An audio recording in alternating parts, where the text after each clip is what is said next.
নমস্কার, ফিরে এলাম বিরতির পর। আপনারা দেখছেন নিউজ ভ্যানগার্ড, সঙ্গে রয়েছি আমি শুভেন্দু। এখন চোখ রাখবো যে খবরের দিকে। ক্রিকেটকে বিদায় জানালেন বাঁহাতি ওপেনার শিখর ধাওয়ান। আন্তর্জাতিক ক্রিকেটের পাশাপাশি ঘরোয়া ক্রিকেটেও আর দেখা যাবে না গব্বরকে।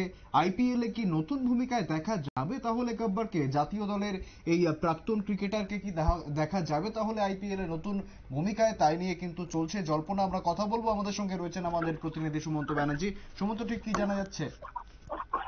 দেখো, দীর্ঘদিন ধরেই কিন্তু তিনি দলের বাইরে, মানে ভারতীয় দলের বাইরে। তিনি খেলেছিলেন বাংলাদেশের বিরুদ্ধে একটি ওয়ানডে সিরিজ, তাও 2022 সালের ডিসেম্বর মাসে। তারপর থেকে তিনি আর কিন্তু জাতীয় দলের সুযোগ পাননি। কিন্তু সেটাও যে তিনি খেলেছিলেন, তার আগেও অনেকটা সময় তিনি জাতীয় দলের বাইরেই ছিলেন। তার জায়গায় রোহিত শর্মার সঙ্গে আমরা দীর্ঘদিন শুভমান গিলকে ওপেন করতে দেখেছি। এবং শুভমান গিল বলা যেতে পারে এই মুহূর্তে ভারতীয় দলের একটি অন্যতম নির্ভরযোগ্য ওপেনিং ব্যাটসম্যান। পাশাপাশি নতুন জেনারেশনের মধ্যে এখন যশস্বী জয়সওয়াল, ঋতুরাজ গায়কোয়াড়দের নামও উঠে এসেছে। যশস্বী তো দীর্ঘদিন ধরেই খেলছেন, ভারতীয় দলে ওপেন করছেন এবং ভালো ফর্মেও রয়েছেন।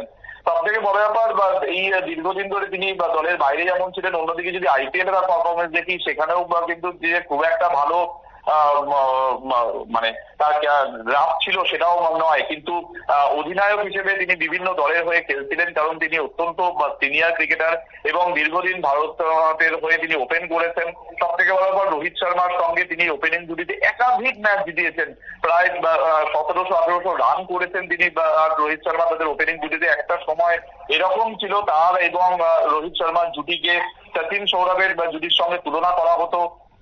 যেভাবে যে দাপটের সঙ্গে তারা ক্রিকেটটা খেলেছেন দুজনে, এবং তার জুটিটা অত্যন্ত ভালো। অন্যদিকে আমরা যদি দেখি যে তার কেরিয়ার সেখানে 38 বছর বয়স হয়ে গেছে, বা স্বাভাবিকভাবেই সেই ছন্দে তিনি ছিলেন না একটা একজন ক্রিকেটারের কাছে। 38 বছর বয়স মানে অনেকটাই, তবে তা সত্ত্বেও অনেক ক্রিকেটার খেলা চালিয়ে যান। কিন্তু তিনি অবশেষে সিদ্ধান্ত নিয়েছেন যে তিনি এবার জাতীয় আন্তর্জাতিক ক্রিকেট তো বটেই, বরং ঘরোয়া ক্রিকেট থেকেও বিদায় নেবেন, এবং সেটা তিনি সোশ্যাল মিডিয়ায় পোস্ট করে ইতিমধ্যেই জানিয়ে দিয়েছেন।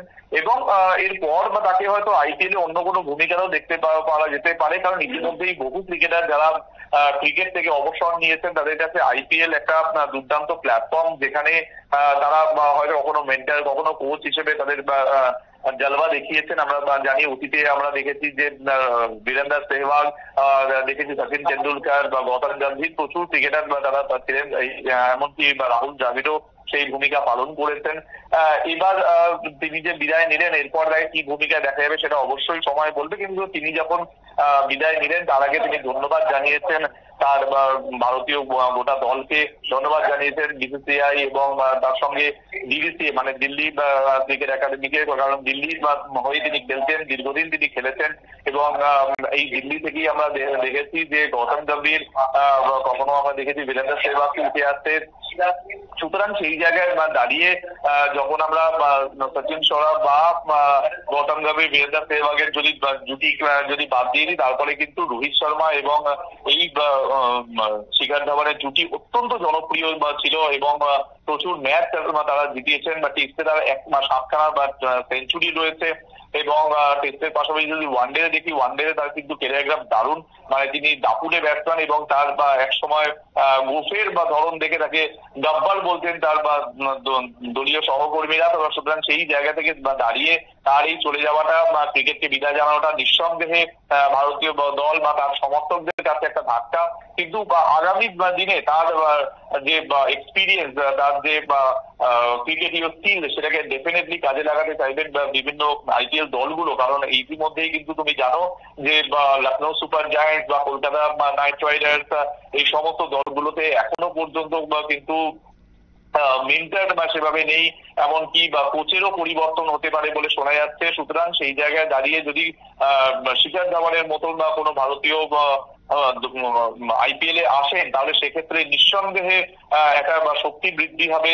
তিনি যে আইপিএল টিমে যান না কেন, এমনকি আমরা যেটা এখনো পর্যন্ত খবর পাচ্ছি, বা যদিও সেটা এখনো সরকারি ভাবে কনফার্ম নয়, যে তিনি কিন্তু দিল্লি বা লখনৌ এর মধ্যে কোনো একটা জায়গায় জয়েন করতে পারে, কারণ দিল্লিতেও এই মুহূর্তে কিন্তু কোচের অভাব রয়েছে। সেখানে কিন্তু সৌরভ গাঙ্গুলি তাকে কিন্তু ডিরেক্টর অফ ক্রিকেটিং করে রাখা হয়েছে, সুতরাং সেখানে একটা কোচের দরকার।